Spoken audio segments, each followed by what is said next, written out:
of our riding.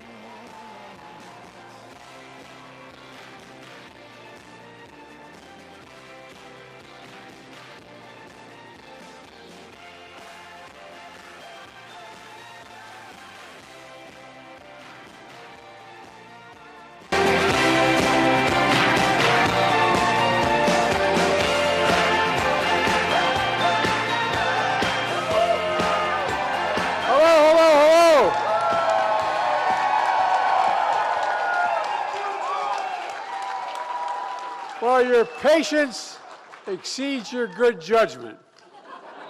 But thank you. Good evening. Ron, thank you for that introduction, pal. I really mean it. It makes a big difference. You know, Ben, it's good to see you, pal.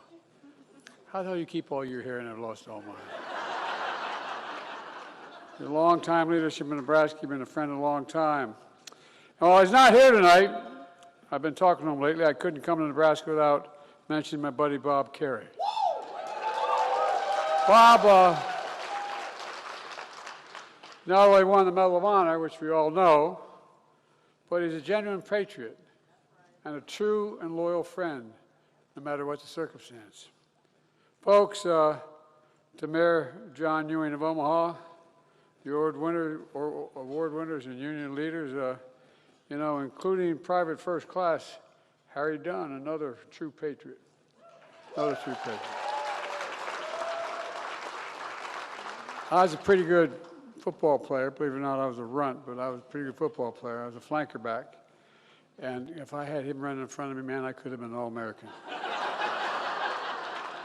I couldn't have been, not working. I couldn't have been an All-American. But look, Precious, you're the most aptly named person I know. And Madam Chair, thank you so much for all you've done.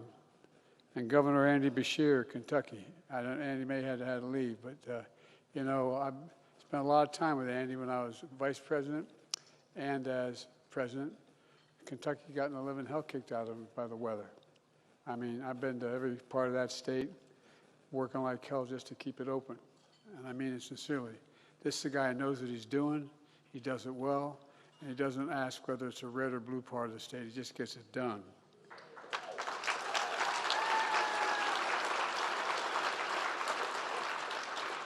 I tried to get a hold of Andy the other day because when I heard that airplane crash, we spent a lot of time talking these things, but a lot of people really devastated in Kentucky today as well. But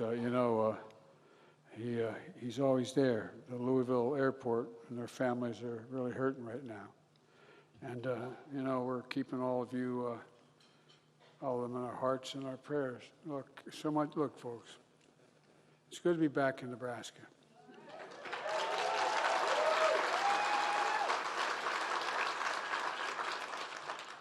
But now when I'm back in Nebraska, the Democratic Party's back.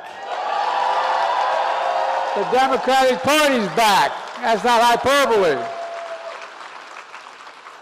Did you see the election results? Well, I want you to know, for the longest time, Delaware didn't have a national TV station. They had to rely on Philadelphia. And when that was happening, I liked it very much because I was voted the most popular person in New Jersey and Pennsylvania. You all think I'm kidding. I'm not. I keep reminding the governor of New Jersey, Gov, that Delaware owns the high water mark of the Delaware River on the Jersey shore.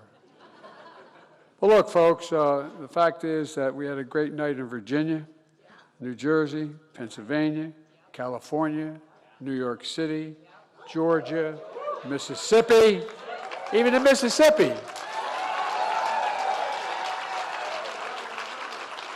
Look, the American people are sending a message. They're sending a message to Trump and to his crowd.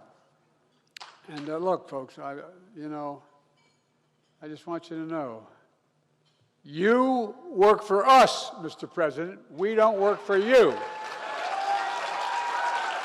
You work for us, not just billionaires and millionaires. And I mean it sincerely. I'm angry. You work for us. And look, folks, the fact of the matter is that, you better get the damn government open. Because look, folks, here's the deal. You know, this is democracy. And the fact of the matter is that there are no kings in democracies. None. None.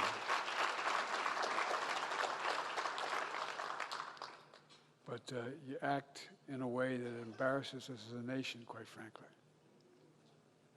I spent most of my life in, I have the dubious distinction. I'm the youngest man ever elected in the history of America to the United States Senate, and I'm the oldest damn president.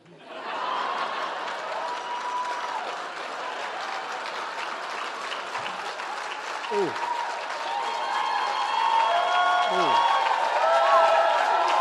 It's hard to say.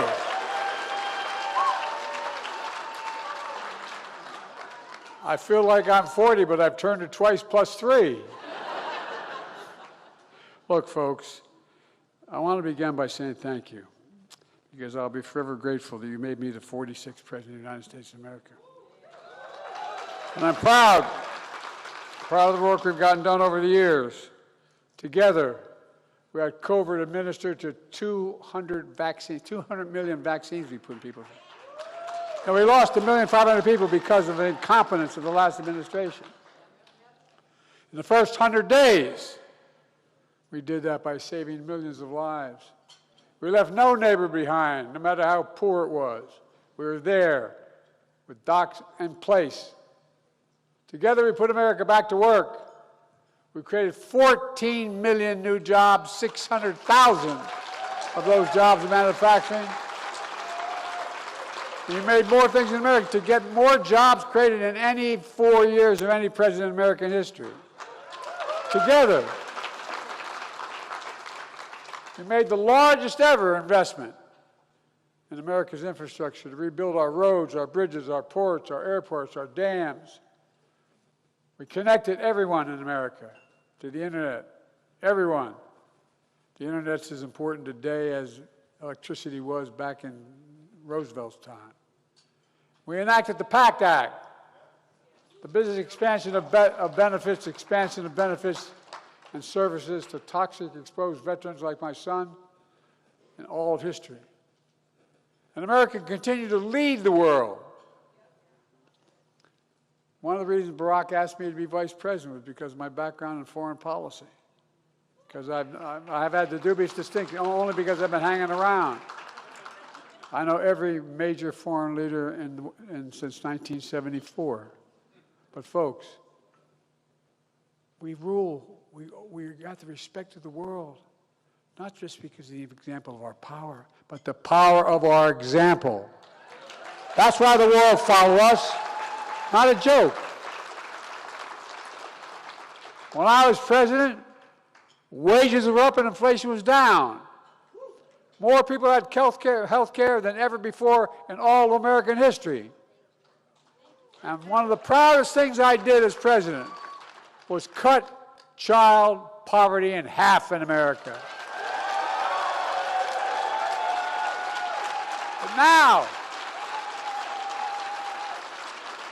we have a president who's deliberately making hunger worse for Americans. Today, in the United States of America, 1 in 5 children go to bed hungry every night. No, it's more than boo. It is a disgrace. It's immoral. It's wrong. Simply wrong.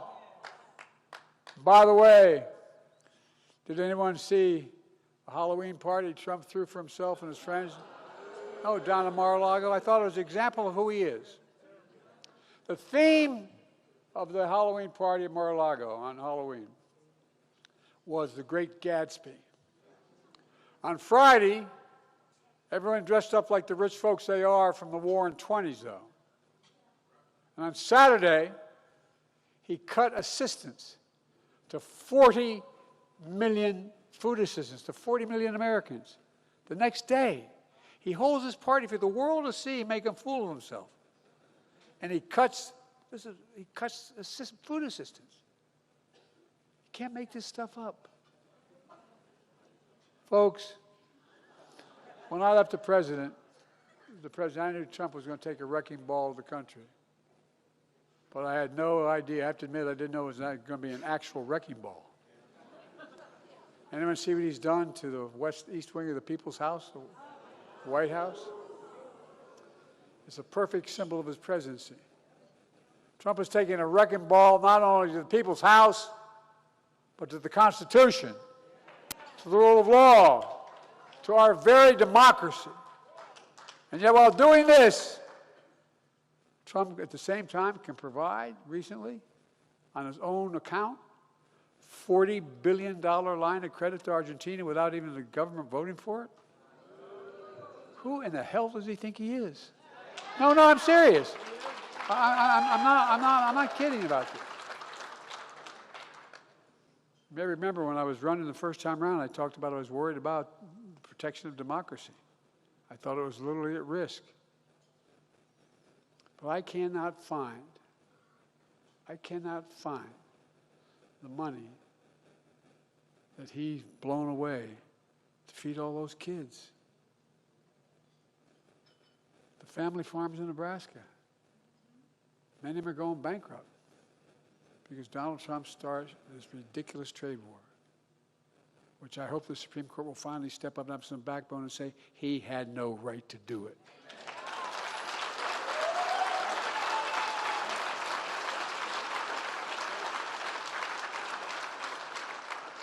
The Republicans refuse to say there's any problem at all. And there's a lot of good folks. I know these folks. I hate to admit it. I was a United States Senator for 36 years. Longer than most of you are alive. But now, look, he now says we are, quote, in a golden age. The only gold is stuff he's hanging on the mantle of what isn't it? Oh. But this, all kidding aside, does anyone feel like this is a golden age? No. But it is a golden age for the Trump family. Can you imagine?